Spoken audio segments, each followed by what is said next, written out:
Hello students, today we are seeing the surface landmark of superior extremity in mummified body. This is the clavicle, which is located horizontally at the junction of root of neck and the trunk. Here the medial end and lateral end of the clavicle, they are projecting.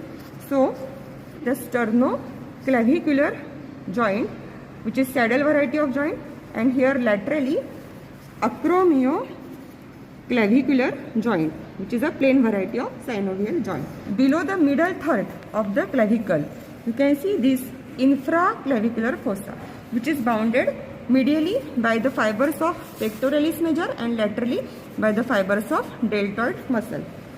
Just lateral to this infraclavicular fossa and below this tip of acromion process, the tip of coracoid process. This can be palpated on deep palpation between two clavicles. This is interclavicular notch or jugular notch. This is forming the upper border of the manubrium sternum.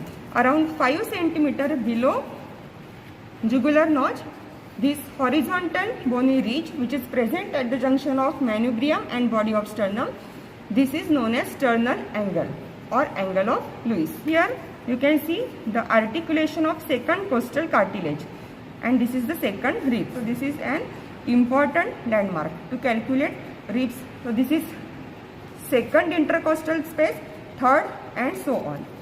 This is epigastric fossa, which overlies the xiphoid sternum, and on each side it is bounded by the 7 costal cartilage. This is epigastric. Yes, this is the costal margin formed by 7, 8, 9th and 10th. Nipple lies in 4th intercostal space, just medial to mid-clavicular line. Mid-clavicular line, it passes from middle of the clavicle above, then it passes below from the tip of 9th costal cartilage. Below this mid-clavicular line, it passes from the mid-inguinal point. So this is mid-clavicular line. On this side we can see anterior fold of axilla. It is formed by this lower fibers of pectoralis major, while posteriorly the posterior axillary fold is there.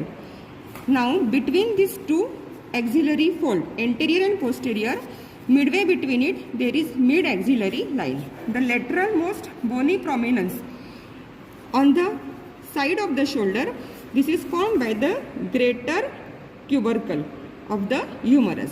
Almost half part of this arm, it is covered by the deltoid muscle. Here there is deltoid tuberosity, and the deltoid muscle, which is forming rounded contour of the shoulder, it is inserted on the deltoid tuberosity, which is V-shaped, and in the middle third of the deltoid, intramuscular injection is given. This is the elbow joint. This is the medial epicondyle, which is bony prominence on the medial aspect of the elbow joint. It is more prominent as compared lateral epicondyle. Medial epicondyle, from here above you can see medial supracondylar ridge, and from the lateral epicondyle there extends the lateral supracondylar ridge. Behind medial epicondyle, ulnar nerve is palpated. It is somewhat superficial and it can be rolled against in this medial epicondyle. In case of diseases like leprosy, the superficial nerves like ulnar nerve and the common peroneal nerve, they are enlarged. Boundaries of cubital fossa, you can see these two imaginary lines joining medial epicondyle and lateral epicondyle. In this cubital fossa, tendon of bicep brachii is there. Just medial to bicep brachii tendon in living being, the pulsations of the brachial artery that can be felt, as well as blood pressure is taken in this brachial artery. Also the importance of medial cubital vein for taking the blood sample, as well as for infusion of the intravenous fluids, as well as for the catheterization. This median cubital vein has a importance as this is fixed by the bicipital aponeurosis. Posteriorly, when arm is extended, medial epicondyle, lateral epicondyle, and this is tip of olecranon process. These three bony points, they are in the same line. However, when the arm is flexed, they form an equilateral triangle. This is having importance to diagnose the supracondylar fracture of humerus. Right? Posterior, lateral to the lateral epicondyle. Here there is the head of radius. It can be palpated. It can be felt more prominently when pronation and supination is done in living person. So here there is head of radius. Laterally, this is styloid process of radius, which lies around 1 centimeter distal to the styloid process of ulna. This is dorsal aspect of the mummy. Now this is the ulna. You can see some of its part is subcutaneous, and here the lower end, which is felt at bony prominence at the lower end, this is the head of the ulna. Now in this mummified body you can see these two bones, the ulna and the radius.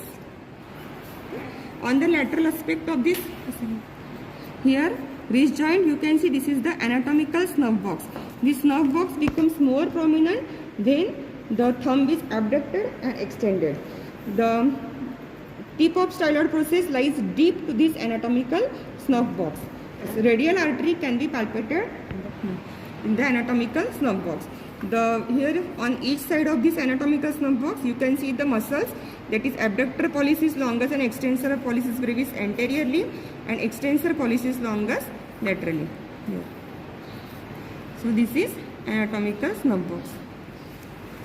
The proximal crease, flexion crease at the wrist, it lies at the level of wrist joint. You can see the bony prominence there. This is the pisiform bone.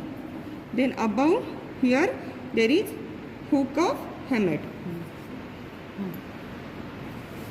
So here the carpal bones are located almost at this level. And at this level there is the wrist joint between lower end of radius and the carpal bone.